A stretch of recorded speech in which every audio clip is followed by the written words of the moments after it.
क्या आप जानते हो हमारे ब्रह्मांड में कितने तारे हैं? आपको जान के यकीन नहीं होगा, लेकिन जितने तारे ब्रह्मांड में है ना, उतने रेत के कण पृथ्वी पर भी नहीं है।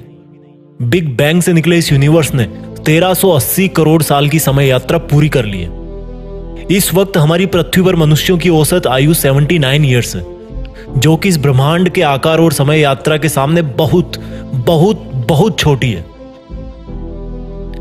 जब हम दिन की शुरुआत करते हैं तो कहीं ना कहीं कल जो हमारे साथ हुआ था उसका मेंटल इफेक्ट आज के दिन पे जरूर होता है। कल का दिन बेकार हुआ था या अच्छा हुआ था, इसके आधार पे हम सुबह सुबह आज का दिन कैसा होगा पहले ही सोच लेते हैं। लेकिन आपको याद रखना चाहिए कि समय की सबसे बड़ी खूबसूरती क्या है।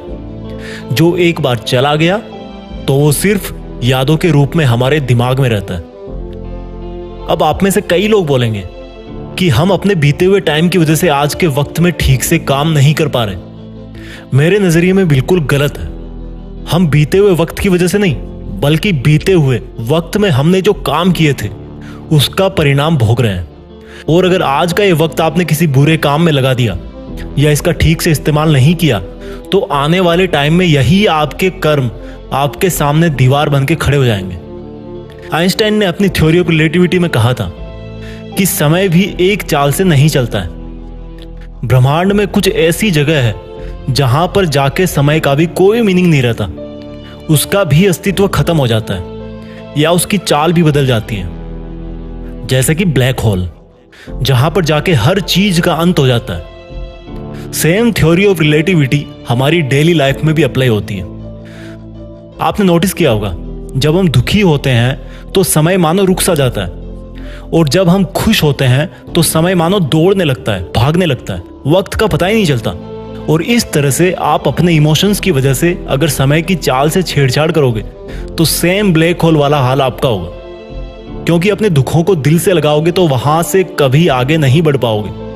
और अगर बहुत ज्यादा खुश रहोगे तो यार कब तक रहोगे?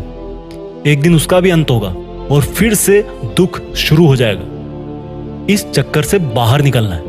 एक इमोशनली मेंटली स्टेबल स्टेट होनी चाहिए जब आप दिन की शुरुआत कर रहे हो। कल क्या हुआ था या कल क्या होगा, ये थॉट्स दिमाग में आना बहुत नॉर्मल सी बात है। लेकिन मेरा यकीन मानो, आपका पास्ट या फ्यूचर आपका ना तो कुछ बिगाड़ सकता है और ना ही आपका कुछ बना सकता है। अगर आपकी जिंदगी की संपूर्ण ताकत किसी चीज में है ना, तो वो है आपका प्रेजेंट। वो प्रेजेंट जिसमें बैठ के आप मेरी बातों को सुन रहे हो, वो प्रेजेंट जिसमें आप हमेशा रहते हो, वो प्रेजेंट जिसमें आप आलस करते हो, रोते हो, गलत काम करते हो, वो प्रेजेंट जिसमें आप खुद के अंदर झांकने की बजाय इस बाहरी दुनिया की तरफ झांकते हो। वापस चलते हैं अपने ब्रह्मांड की तरफ, क्योंकि वहीं से अपनी उत्पत्ति हुई थी। समय कब शुरू हुआ और समय कब अंत होगा? बिग बैंग से पहले समय का कोई एग्जिस्टेंस नहीं था, और जब यूनिवर्स कोलैप्स हो जाएगा तब भी समय का कोई एग्जिस्टेंस नहीं होगा। ठीक उसी प्रकार से जब हम पैदा नहीं हुए थे तब हमारा कोई टाइम एग्जिस्ट नहीं करता था, और जब हम मर जाएंगे उसके बाद भी हमारा टाइम एग्जिस्ट नहीं करेगा।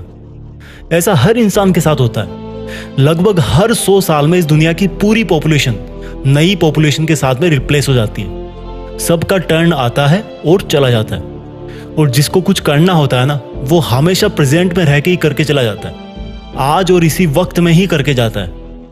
ये लाइफ इल्यूजन है या रियलिटी, इसका तो पता नहीं, लेकिन दोनों ही ऑप्शन में हमारे पास जीने का एक ही समय है, वर्तमान। इसी वर्तमान में ताजमहल बनाया गया था, लाल किला बनाया गया था, महाभारत का युद्ध लड़ा गया था। इंसानियत के हर बड़े से बड़े काम इसी वर्तमान में हुए थे। अगर अपने इतिहास को एक यादगार लम्हे में बदलना चाहते हो ना, तो प्रेजेंट में जीना सीखो। आज के वक्त में सबसे जरूरी चीज यही है कि हम अपने हर तरह के वर्तमान में दिन प्रतिदिन, हफ्ते दर हफ्ते, महीने दर महीने और साल दर साल अपना बेस्ट करने की कोशिश करें। ये जो आज का वक्त मिला है ना आपको, उसमें दुनिया को बदल देने की ताकत है, और आप तो इस दुनिया का एक छोटा सा हिस्सा हो। ये पृथ्वी हमारी गैलेक्सी के सामने और हमारी गैलेक्सी इस यूनिवर्स के सामने एक कण के बराबर है। इसलिए अपने मन पे ज्यादा बोझ ना लेना। चीजें ऐसे ही चलती है। जब तक आप अपने आप को प्रेजेंट में फील नहीं करवाओगे तब तक आप अपना फ्यूचर नहीं बना पाओगे। अगर कोई महान राजा जिस वक्त युद्ध कर रहा होता था और उस वक्त अगर वो उस युद्ध को छोड़कर यह सपना देखता कि यार मैं जीत ही जाऊंगा, तो हो सकता है वो वहीं पे युद्ध में मारा जाए, क्योंकि उसका ध्यान उस समय के युद्ध पे ना होकर फ्यूचर पे होगा। इस जिंदगी को भी अपनी बुरी आदतों से, बुरे एक्सपीरियंस से, अपनी चुनौतियों से एक युद्ध मान के चलो, और उस युद्ध में आपका एक छोटा सा और बड़ा ही प्यारा सा पावरफुल हथियार है स्माइल, मुस्कुराहट। हर चीज को, हर लम्हे को गले से लगाकर स्माइल करते हुए लाइफ में आगे बढ़ते जाओ, अपने प्रेजेंट पे ध्यान देते जाओ। तो उठो आज और इसी वक्त, इस वक्त की कीमत पहचाने। आज इसी वक्त कुछ ऐसा करें कि उससे हमारी फ्यूचर की आधारशिला अपने आप रखी जाए। अब पास्ट और फ्यूचर में बाउंस करने की आवश्यकता नहीं है, जरूरत है सिर्फ वर्तमान में मेहनत करने की। जय हिंद, वंदे मातरम।